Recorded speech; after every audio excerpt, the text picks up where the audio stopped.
Welcome to the Trueface podcast. My name is Robby and I'll be your guide as we have conversations about what we can learn from what's going on in our lives. Most of us get stuck in our relationships with God and others, and we end up wondering, is this really all there is to it? Here's a question. What if God isn't who you think he is, and neither are you? The grace-based relational discipleship resources at trueface.org will help you answer that, to help you live into your true identity.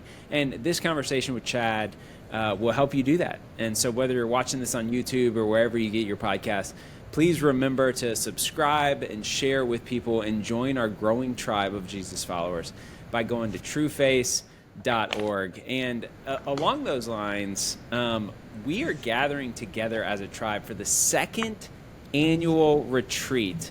October, when is it? It is October 11th through the 13th. I was looking at my calendar over there on the wall. Black Mountain, North Carolina, outside of Asheville, October 11th through the 13th. You're going to want to come. I'm going to be speaking, and it's going to be amazing. And even more exciting is Jamie and Donna Winship. Some of you have read their book, Living Fearless. They're going to be joining us and teaching. It's going to be an epic retreat. And so it's going to be on identity, how you see yourself, how God has designed you. We're going to be going deep. And so go to trueface.org, click on experiences, click on retreat. And if you type in LEAP 50, LEAP 50 during registration before March 31st, it'll be $50 off. So sign up, bring your spouse, bring your friends, neighbors, whatever. There's limited spots and this thing's going to be full. So don't say I didn't warn you first as the podcast group. All right, so I'm pumped about this guy and this guest for all kinds of reasons. Our guest today is Chadwell. Sounds pretty legit. Chadwell, he goes by Chad Clemons. He's been in ministry for forever. He started a couple churches. He planted a couple churches. He worked at North Point, helping oversee the network of churches, the operation, the leadership of those pastors, as he was a lead pastor for tons of years. He's been married to his high school sweetheart, Kathy, for 33 years. They have a daughter, Sierra, who's in New York. And I'll give a little more context in a minute, Chad, but Chad started as the new COO running the ship at Trueface December 1st, and it has already been a game changer for this team and this ministry, and amazing for me. Chad, welcome, and be introduced to the tribe. A lot of them don't even know you, but they will. What I missed, man, in the intro. I think you pretty much hit it all. I mean, there's a lot of pain in between those transition stories, because every transition has a little bit of uncertainty. So there's a lot of trust that's been developed over the years. 26 years of ministry this year. And starting churches from scratch. I started my first church when I was 29, which just meant that I thought I knew more than anybody else in the world because I was 29. And what a humbling process, starting a church with a few friends, learning a ton over that first church plant, then getting to plant a second church with an organization that really helped impact my leadership development with North Point as a partner down in Florida. And just a lot of growth in between. And it's fun to be a part of this team, man. When you invited me to this conversation around what it would look like to be a part of Trueface, it just aligned so much with what God has kind of written in my story. And I think our first interaction was like 2015 or something like that. So we've been tracking together for a while. This is not a new conversation for us, for sure. No, Chad. So Bill Thrall told me, 4.5 years ago when I was transitioning into this role, he said, Robby, you've got to really prayerfully discern who do you want to do ministry with? Because you're not going to make it 20, 30 years unless you have some with people in it with you. And so that's been in my prayers and my hopes for the past, I've been in this role more than 4.5 years. And that's been that thing. And you've been a friend for, almost a decade. You've been, and so I texted you a couple times over the past 6 years, hey, I think I'm gonna go Trueface. You want in? And then a couple times, and then I think I texted you probably 7 or 8 months ago, And I was Yeah. like going through like, man, we need a leader to help organizationally lead Trueface, and like from team development to strategy to implementation of all the different lanes that we have going on. And I was like, oh, Chad would be so perfect. And that text, man, I remember I was like, are you ready yet? And you were like, let's talk. And I was like, there's a chance. You're telling me there's a chance. And how God has orchestrated, man, the past few months, Yeah. and then how you've started, I am pumped. It is a Yeah. game It's so changer fun. for our ministry to have you Well, on board. I just feel like, Robby, the work we're doing, man, is strong work. I mean, anytime you can take the message of grace and try to scale that so it can impact as many as possible. I mean, what we're really trying to do is start a movement of grace. And I think about things that are worth giving yourself to, and what you would devote yourself to. And I've done that for 26 years in ministry. I feel like, you've got to have a pretty big why. And man, our first conversation, I remember, I think it was in August when we talked last year. And, well, you texted me first. I said, let's talk. But then when we actually got on the phone later that week, I had like one of the worst days in a long time. And I remember telling you, it was like 5:30. I was on my way home from work.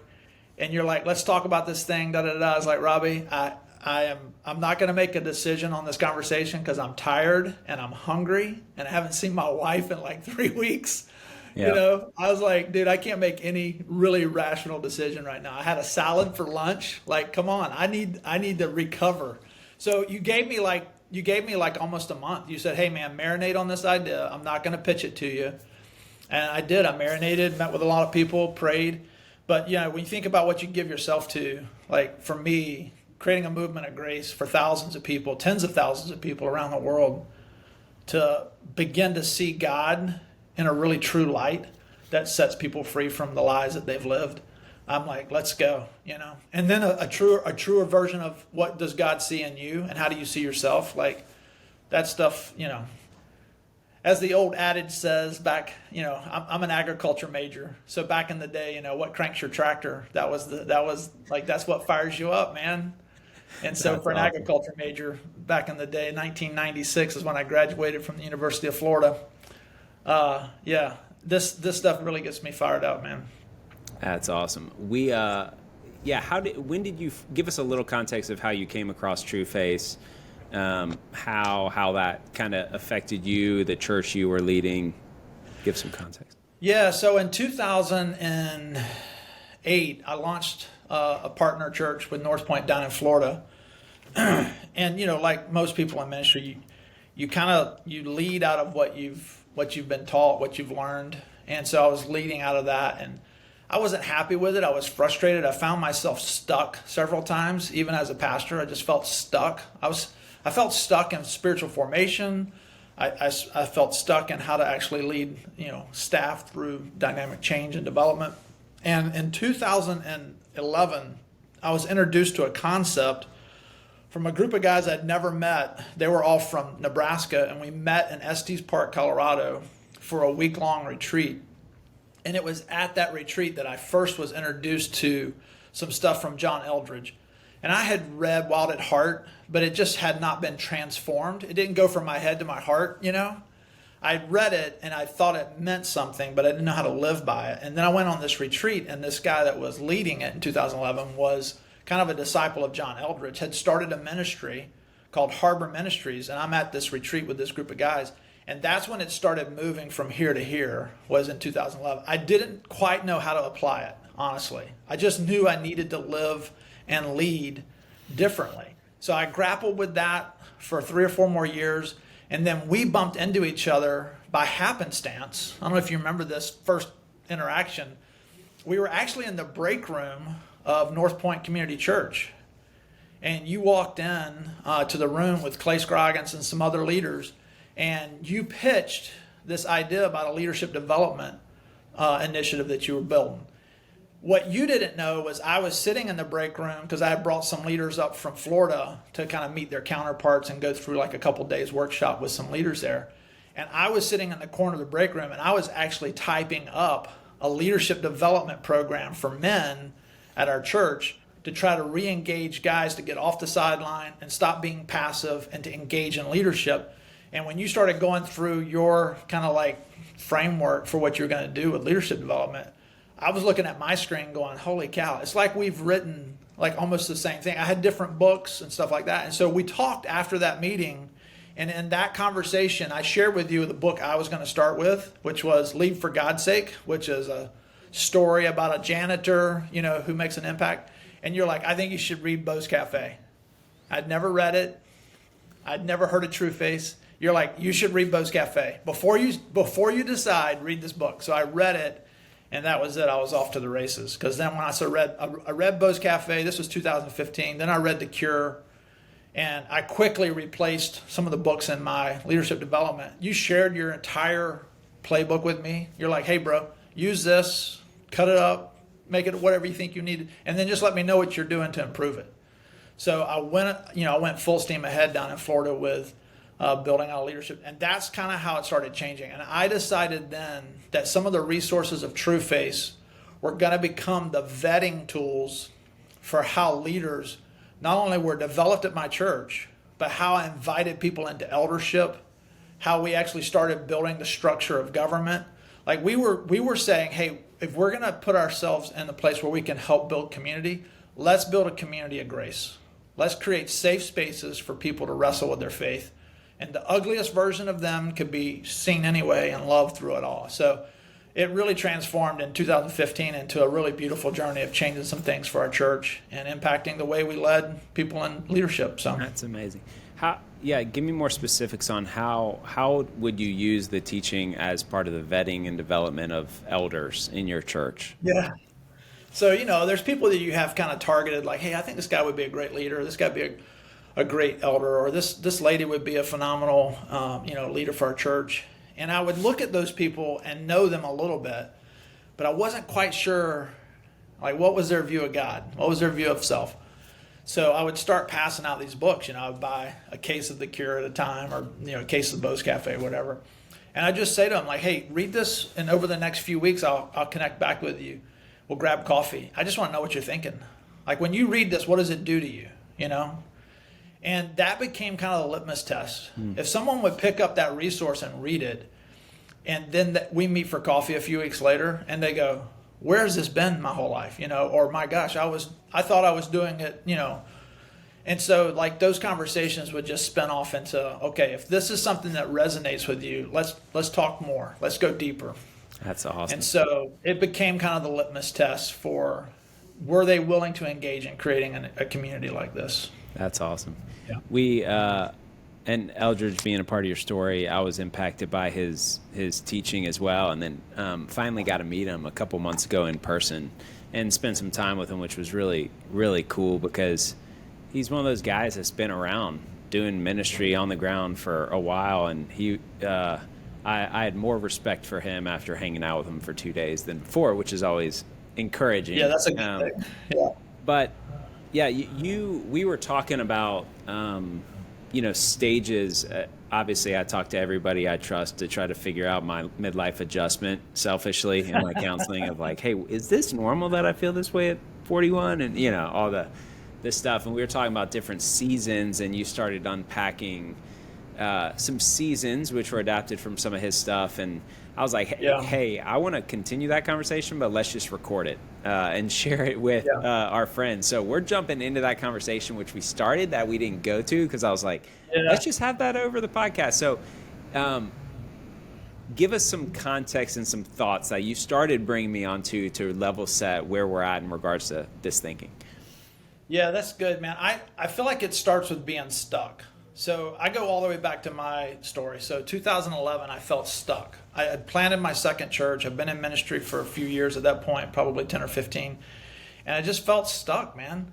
And I wasn't quite sure what to do. I'd learned this practice during that season or phase. And it was, you probably heard of the UDA Loop. Have you heard of that? The process of, basically it's the process of getting unstuck. It's called an UDA Loop. You Google it or look it up, but it basically means that you're going to observe, you're going to orient, you're going to decide, you're going to act. So in the the basis of the OODA loop is you have to stand still. And that's tough for a leader, man, especially a church planter who's, basically building the airplane while you're trying to fly it. I mean, it's like, I don't have time to stand still. I'm too busy to stand still. I don't have the luxury of rest, is what I used to tell myself. I used to say this like with pride, sleeping is for the dead, or the lion never sleeps, or, all these stupid adages that I would say that I thought were like, they were more empowering for like, hey, I got work to do, get out of my way kind of stuff. Mm-hmm. The truth is that's a myth and it's a trap. And I mean, the military teaches the OODA loop for a reason, because you do need to stand still. You need to observe. I mean, if you're in a dogfight and bullets are whizzing by you, you kind of need to stand still and orient yourself, like say, where's the next step before you just start moving. Yep. So observe, orient, decide, act. So what happened when John Eldredge kind of came into my life, there was just like, what's that on the screen? Oh, it's throwing up the thumbs. I don't know what that's the new Zoom feature, right? That's right. You're gonna just do thumbs up all day. But when John Eldredge kind of came into my life during that season, what I realized was I had never identified where I was at in my stage of life. So I was running ahead, full steam, trying to take on new ground, trying to build new things. And I had not stopped to observe what stage of my life was I in. And I love the way John kind of I can't remember exactly what book. I know it's in a lot of his writings. It's Wild at Heart and some others, but he talks about boyhood, cowboy, warrior, lover, king, sage. I think he lists out 6 or 7. I might be getting them wrong. We can correct them and put the right stuff in a lower third or something maybe. But he lists out these stages, right, of a man. And what I have failed to realize was I didn't know where I was at in the process. And you can't really make progress unless you know where you're starting. Like every destination starts with, getting started. You got to get in the vehicle to go to your destination. And for me, I was running ahead without clarity on the stage. And that kind of helped me kind of reset and kind of really do a hard reset on the kind of leader I wanted to be. My pursuit for grace started out of that observation. I realized I was leading out of some old lies that had been handed down generation to generation through religion. And it was, no more, behave better, and that equals growth. And that formula sucks. I mean, it just doesn't work. No more, behave better does not equal, it does equal something, but it doesn't equal growth. I mean, I was stuck. I was the opposite of growth. So observe is a really important part of that for me. That was a big part of the beginning of the story, and how I kind of moved into the second part. Yeah, I'm just like this in all aspects of my life, but especially in the bigger patterns or inflection points. I quickly go to decide and act, and yeah, it's difficult to slow down enough to observe and then have the patience to orient or the perspective to orient.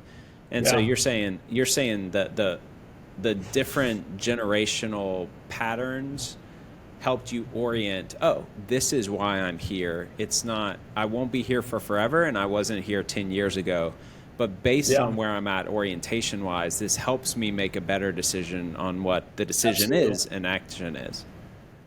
Yeah, because I stayed most of my life on the backside of that loop. I was decide, act, decide, act, decide, act. I used to say, hey, let's just throw stuff on the wall and see what sticks, because we just need to keep making decisions. Yep. And that is an approach, but it's probably not the healthiest approach, right? And so that was the first part of kind of me resetting and understanding the development that God was wanting to do in my life. Now, I will say, and this is kind of where you and I went the other day when we were talking. You're like, whoa, hold on. Let's do this let's record this conversation. Because the second part of that process for me was where transformation started happening. And that's the part, I hope we have time in our time today to really dig into that, because that's the part, man. I think that's where the juice is at. Tell me. Let's go. Let's go. All right. So, I think John Eldridge and others have done a great job of laying out the stages: boyhood, cowboy warrior, lover, what is it? King, sage. I'm trying to find it. I don't know where it's at, but I think those are the 5 or 6. Which would work for women as well, and a lot of those principles. They'll be subtly different, but they're still stages. 20s, 30s, 40s, 50s are going to look different for men and women in that process. Yes. And different temperaments for the engagement of what that means you're holistically, caring for or, having to nurture at the moment.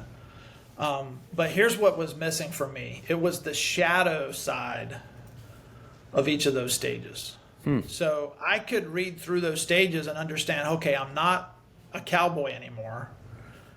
I feel like I'm in that lover stage, but I want to be the king who has conquered some stuff. And so I could read into that story and see where I wanted to go, like what I wanted to accomplish, what I didn't accomplish, or what I want to go toward. But the problem was I was missing this, I think there's a shadow side to every stage. So what I began to kind of explore was what are the shadow sides of each stage that causes you to get stuck? Because here's what I discovered. I was stuck, but the reason why I was stuck was because I was still connected to a lie. And I couldn't embrace the truth, which is the essence of confession, right? I couldn't embrace that confession of truth. So I couldn't forgive myself. And I couldn't forgive others, which meant there was no way for me to be transformed. I was stuck. So I started thinking through the shadow sides of each stage, and I listed them out. So I've got 7 shadow sides, and I've got them listed up here on my screen. The first one, and I think a lot of people, whether boy or girl, doesn't matter, they ask themselves at some point in their early childhood development, how old do I have to be to matter? How old? And you got a 13-year-old that's bowing up at mom, or trying to draw a line with dad. I'm stronger than you. You don't have to tell me what to do. The reason why that is kind of rising up in them is because they're asking the question, how old do I have to be to matter? I couldn't wait to turn double digits. I thought when I got to 10, bro, I was going to be the junk. I'd be able to play basketball with my older cousins. I'd be invited into the circle.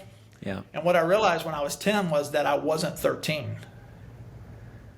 And it was oh man, I can't wait to be a teenager, because as soon as I'm a teenager, I'm going to matter. People are going to invite me into the circle. And then I realized I didn't have a car, right? So now I want to be 16. And then it's well, I'm not old enough to drink. I want to be, 18 back in the day, 21 now. But so what happens is you kind of get stuck in this thing. How old do I have to be to matter? And if that's where you get stuck, man, I know a lot of guys who are in their 40s and 50s, they're still stuck with that lie. And they can't move forward in life, so they're stuck there. The second one is, when are people going to respect me? Which I think is the cowboy phase. I think that's the reason why the cowboy story, if you were to look at cowboy movies, I think that's the whole point of those stories is I've got a gun and you're going to have to respect me, right? Because the shadow side of that stage is, when are people going to respect me? And as a young man, you are grappling trying to get people to respect you. That's why the 19-year-old who cannot grow facial hair, and I was that guy, all right? It's why I tried to grow facial hair at 19 and failed miserably. I mean, if you'd have seen my first mustache, it's I'd have to stand sideways with, a sandstorm for you to even see it sticking to my lip. It's just I had no facial hair at 19, but I tried.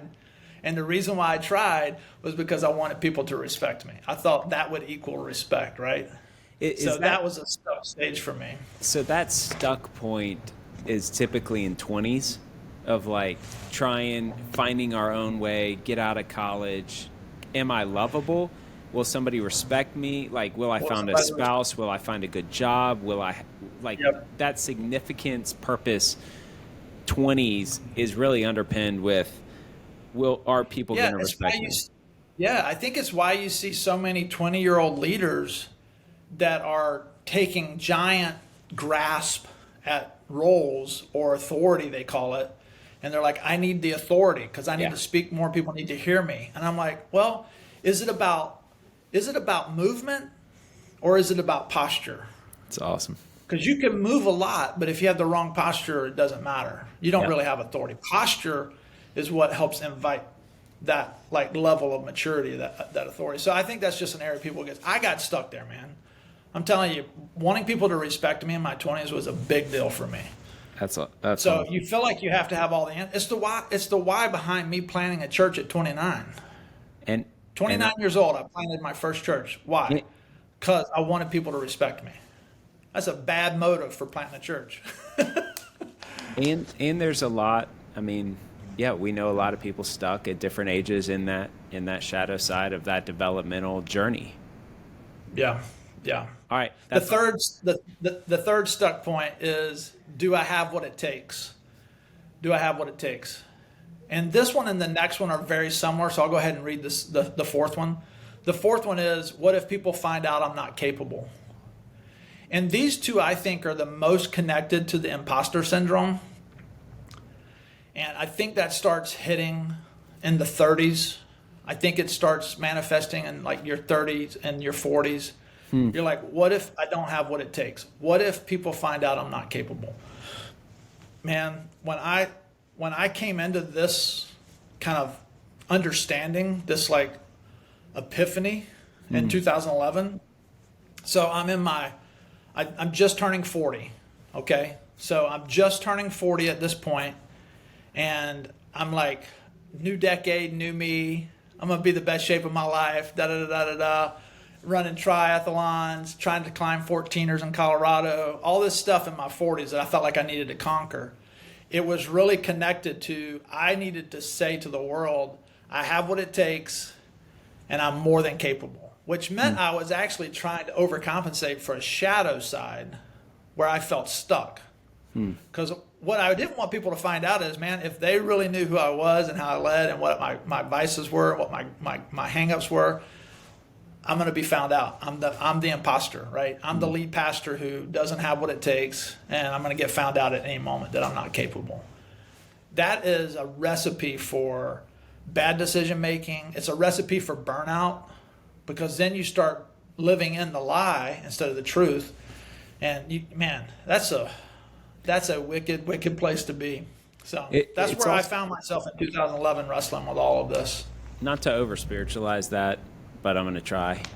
In our 30s, like when that shadow side line, 30s, 40s of, do I have what it takes? Like that insecurity of then like being found out drove me in 30s to double down on what I can do, which is in my control, which is rooted in my pride. And we do that in religion. No more like a lot of pastors, leaders, in and out of the church in 30s, it's like, okay, it starts to creep up. Do I have what it takes? Am I?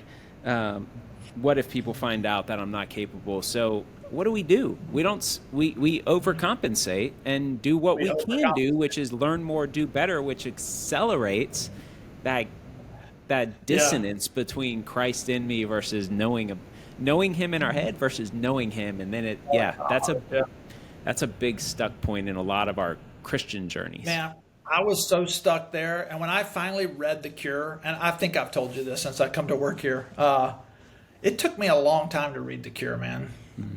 It's not a hard book. It's not a long book. It shouldn't have taken me that long. But I was mad. Like the first 3 chapters of that book, man, I just got mad. Because I'm like, how else are you supposed to do this? Yeah. Like I used to say, man, it's got to be hard. Like being a Christian's got to be hard, you know? Or if it was easy, babies would be doing it, right? So I'm like, I was so mad, man. It took me a long time to get through that book because I had to get the lie of where I was stuck, and it was all up here. I had to get transformation. I had to come to a place of confession with God that I had not trusted him with my life, that I trusted my own control. You know, and so that was a tough season for me. 2011 was a pretty transformative year. The next few years got better. I started moving over. I think I felt like in the latter part of that decade, as I was coming out of 2011, into like the 2016, 17, 18. I was leading people through this stuff. But I discovered the fifth shadow side, and I was probably in my coming out of my 40s, so 47, probably 47, 48, and I felt like I was transitioning again. And the fifth one is, what if my faults and failures get exposed and people stop believing in me? That one was tough for me, man. I didn't sit in it long because I felt like God was liberating me in a lot of ways through the message of grace. But I had to identify that shadow side, or else I think it would have derailed me in my late 40s, early 50s. I have seen and worked with a lot of leaders across the United States that as pastors, they get stuck in that spot because they think you can't lead for 20 years and not have failures.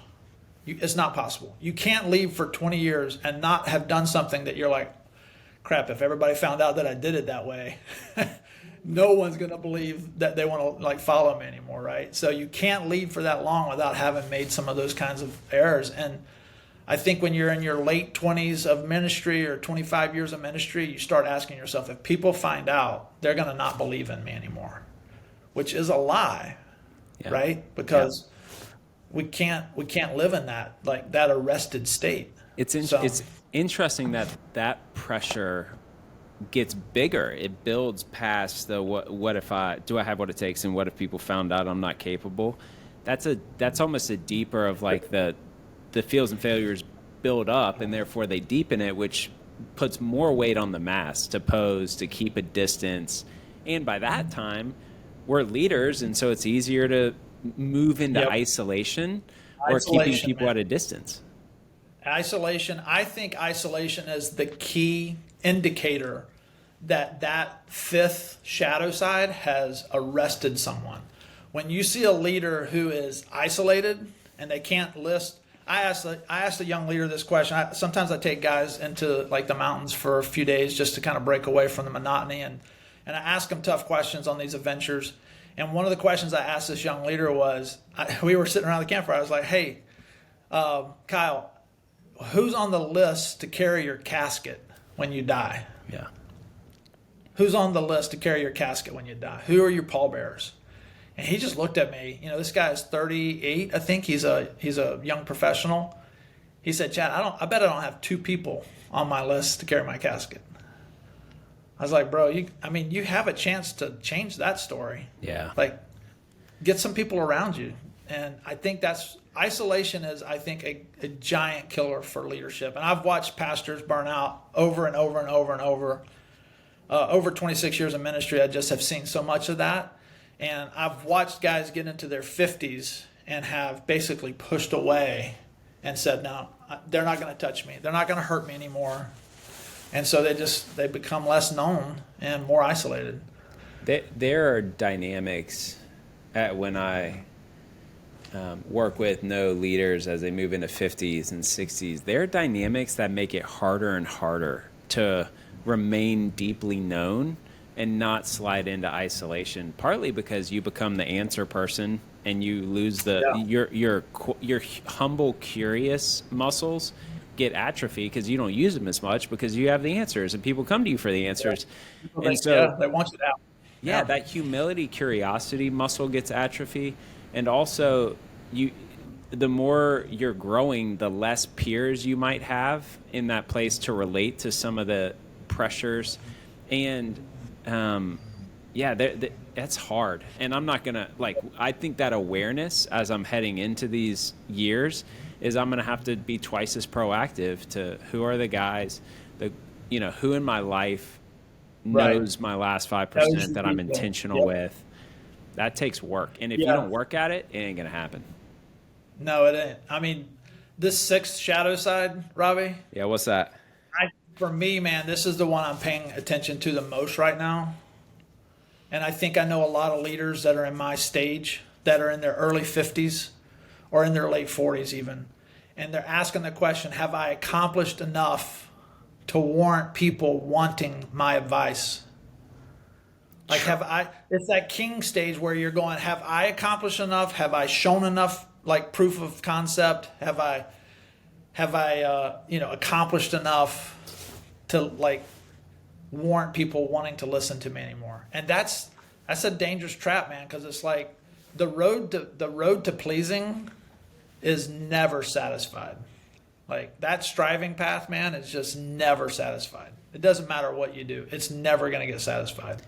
So what does that look like in guys in their 50s, 60s, even 70s? I can think of some that is a shadow side question of, have I accomplished enough to warrant people wanting my advice? What do you do with that?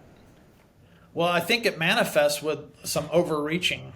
I think there's times when people leverage their authority because they've been in the place of authority for so long that they overreach on that. And I think that somehow, it shows up that way. I also watch guys, man, it's like, I can't remember who shared this analogy with me years ago. It might have been John Woodall. But it's basically like, and you've probably heard this, it's like a rubber band, and it's just kind of getting pulled. Then you're 50, 52, 55, and all of a sudden something happens in your life, and it triggers a release of all that shadow side that you never dealt with, never addressed the lies, never confessed. And it's like out of nowhere, it comes and slaps you right in the back of the head.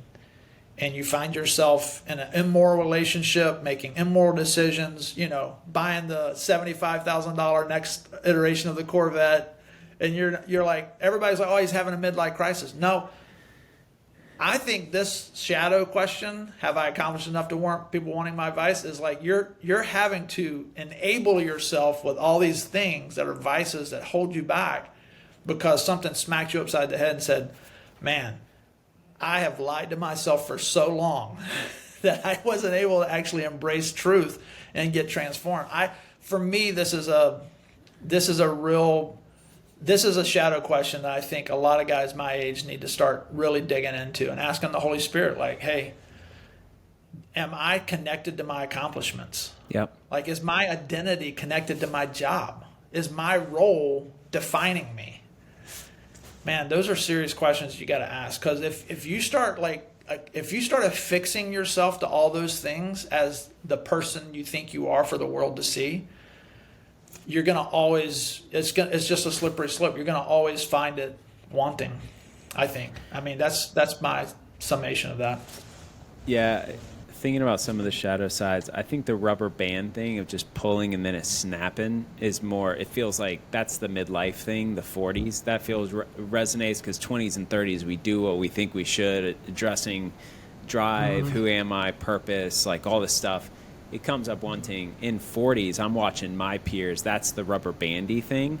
And it's interesting because some moms, like it's guys and girls, and thinking about the different shadow sides and patterns, a lot of moms, that mom transition of purpose, significance, like when the kids are starting to check out in 40s or 50, wherever, depending, that's always a dynamic one with these shadow sides. And for guys in their 60s, I think more along the lines of this question. Typically, it's guys in their 60s that I see trying to transition from their career, and girls in their career, into next chapter. And the shadow side of that next chapter of being a sage, which is post what I can accomplish to more what I know and who I am, is that shadow side question, have I accomplished enough for people who want my advice? Because that's all I have left of value in some ways, which is the wisdom, discernment that I have to offer. Yeah, there's one more shadow side, though. All right. There's one more. And if you're 65 or older, and you're listening to this podcast, I know you have had to ask yourself this question because you've retired, you've walked away from the boardroom, you've handed over the reins, you've passed off the founding thing you did to some other young buck to come up and do it better, and you've walked away from it. You're playing golf, you're probably fishing with your buddies, you might be throwing some, horseshoes in the backyard. But I think the question that you're asking yourself at 65 and up is, am I so old that it don't matter anymore? Huh. You talk to us, if you sat down with a 72-year-old leader who has accomplished so much and they've handed off stuff and walked away from it and they haven't created anything new in a while or haven't been like drumming up new ideas, if you sat with them for very long, they would feel like they've been discarded. am I so old that it don't matter anymore? Which is interesting because if you go back to the first question in boyhood that I think is a shadow side, what's the first question? Yeah. How old do I have to be to matter? That's pretty awesome. It's circular, bro. Like from the time you're born to the time you're about 19, you ask yourself, how old do I have to be to matter? And then you go out and you conquer life, right? And now you've become a sage and you're 70 or 75 or 80 and you're asking the exact same question again, but you're asking it in the flip side. Am I so old that it don't matter anymore? Which is a lie. And you and I both know that, man, because we've got guys in our life that are in their 70s. Oh, yeah. I think about Bruce McNichol, man. Oh, yeah. Like, this dude is crushing life, and he's in his 70s, right? I think about Bill Thrall, right? I don't know him personally, but he's in his 80s. He's crushing life. Like, that's a choice. That's a choice. Either you have believed the lie that I'm so old I don't matter, or you flipped it on its ear and said, no, there's a truth here, and that lie is not going to create a shadow that I walk in, because I walk in light. And the light is, bro, I can do this till I'm 90. I can do this till I take my last breath, whatever that age is. It's an interesting question of, do I matter, which underpins all of us as humans. Does my life matter? But into 60s and 70s, for most of our life, the daily inputs from the world for the majority of our life is you matter based on what you do, produce, influence, lead, and accomplish. Like, your value is based on what you do. That's a really dynamic shift into, can you make the shift from what I do to answer that question of, am I too old to matter? And because we hear that through the lens of, am I too old to do anything? When really everything we need is you to be.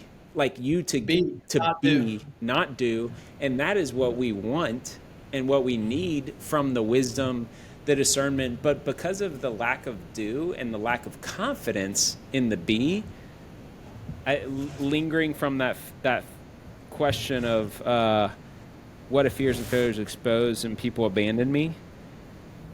Or no, sorry, the last one, have I accomplished enough to warrant people wanting my advice? That's like lingering from the previous question, am I too old? Right. And so people don't. So if I'm watching guys and girls go, if they're stuck there, then they go, well, I'm not doing as much, which has been my value from the world. And I'm not at a point where I wanted to be in regards to being. Therefore, I'm going to check out. I'm not going to invest, lead, love, bring my person to my kids, grandkids, friends, people around me, because of the shame lie that says, well, I'm not a do anymore, and I'm not a be because I'm behind where I should have been at 65. Yeah. Gosh. Yeah, man. Every one of these shadow sides. Bring your broken be to us, because it's like, because that shame is keeping you on the sidelines, and we need your brokenness in your being. We need that be. Yeah, we need it. We need it, man. So man, every one of these shadow sides, like, I would say this to anybody that's listening right on the podcast, like, if you feel stuck, doesn't matter what stage you're in, if you feel stuck, I would ask these questions and be honest with God about them. And then I would go back to what we said at the very top of this podcast. I go back to, have you stopped and stood still long enough to observe, to orient, to decide, to act? And I want to take the UDA Loop one step further, okay? So the UDA Loop, observe, orient, decide, act. One of the verses I think that pins this down to where it's not really a military concept, it's actually a biblical concept. Like, I want to pin this down to scripture, right? So Jeremiah 6, verse 16. Check out what he says. Stand at the crossroads and look. Which I'm going to summarize. If you're stuck, stand still and look. Observe, right? And then he says, ask for the ancient paths. What is that? Orient. Look around. What do the ancient paths say? Like, what is what are the ancient paths, which is the word, which is Jesus? Like, what is he saying to you, right? Yeah. Orient. And then he goes on to say this, ask where the good way is and walk in it. Decide and act. Ask what the good way, decide and act. That's right. And this is the last part of that verse. This is a conclusion. And this is what I love the most about this verse. And it says, and you will find rest. Because every one of these shadow sides, if you feel like you're stuck, it's probably because you also feel equally like you're striving. And those two things go together. Striving and stuck go together. They're joined at the hip. And I can't tell you how many, I literally can't tell you how many times, because I don't know. It's not because I've studied it. I just don't know what the number is. How many times God refers to rest being your best. Like, how to find success is not found in striving. It's not found in the subtleties of these stuck things. It's really found in this beauty of rest. And Jeremiah 6:16 says, you do these things, UDA, which is observe, orient, decide, act. You do, and he says it differently in Jeremiah 6, obviously. But at the end he says, and you will find rest. Let's go. And I think that's, if we could say, man, if there's a way to stand still and feel like we could do more, that I think that's where this truth is coming from, man. It's like, if people could, and it took me, and I'm still working on this, bro. I'm like still a work in progress through this, man. Like, I find myself striving at times, and then I realize, wait a second, I'm not actually going to get to do more if I do this. I'm actually going to end up doing less. Yep. So, yeah, man, that's some of the stuff, man. I love it.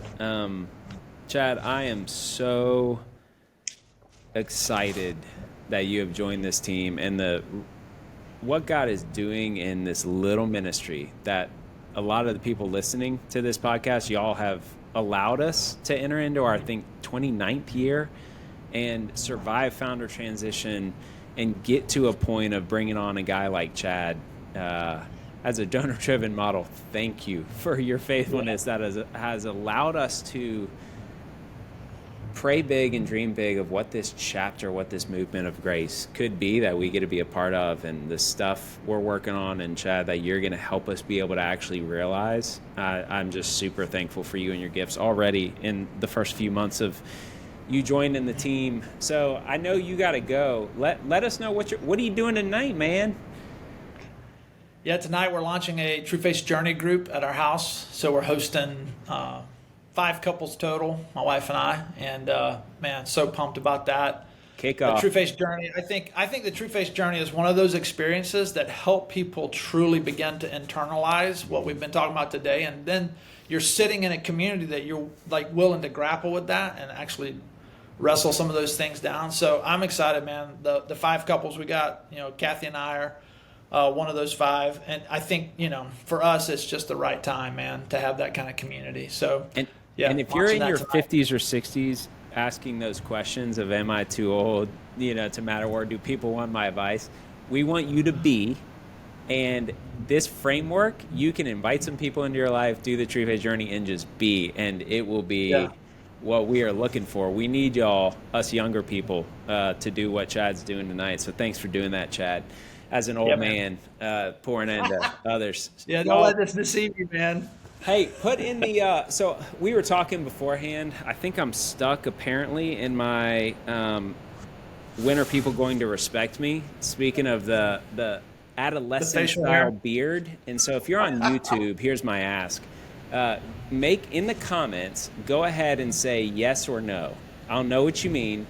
Yes to keeping the beard, or no because we just talked about it as a team, because I have a big presentation next week. I'm like, do I need to shave it? Because I feel so.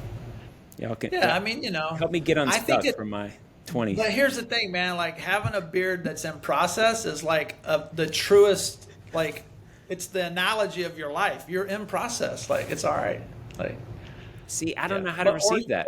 Or you might need to shave it. I don't know. I would just say that I think Emily needs at least, quadruple the votes that everyone else does. She's probably the one that needs to vote the loudest. She does. I asked her. She's like, I didn't even notice. I'm too busy. And that was a whole different wound. We're going to talk about kids, bro. Yeah, we're going to talk about that next podcast.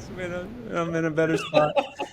Emily, yeah, she really didn't. I gave her the chance. She didn't vote. So now whoever's watching on YouTube, I trust you. Yeah, Whatever you say. yeah. All right. We're in the hands of the people. Love y'all. See ya. Bye. Later.